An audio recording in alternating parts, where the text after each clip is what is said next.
along the way kita nak pergi Hak Nyai, kita orang jumpa tepi jalan ni lah satu pertandingan rakyat lah. I tak sure, tapi menjadi tontonan rakyat kot. Orang-orang sini lah, dia bela lembu sadar. Halo. So lembu-lembu sadar ni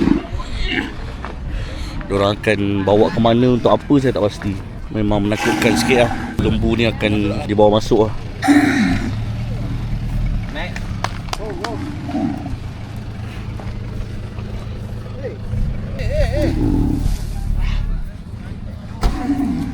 So akan ada satu pertandingan lembu lah, which is saya tak tahu apa ni, first time saya tengok sendiri.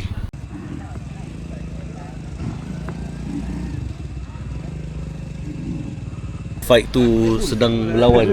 Ini memang local punya, ini local punya games lah. Ini antara rare experience saya kan.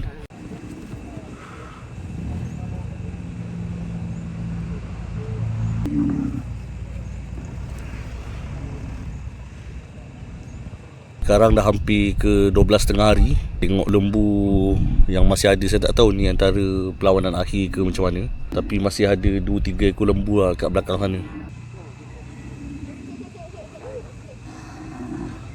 Ni saya cuba dekat dengan lembu yang akan dibawa bertanding lah. Ni antara lembu ni. Hello. Along the way, memang pengalaman yang tak dapat dibeli lah.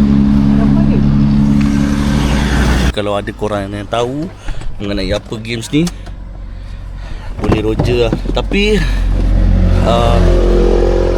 good new experience lah untuk kita orang.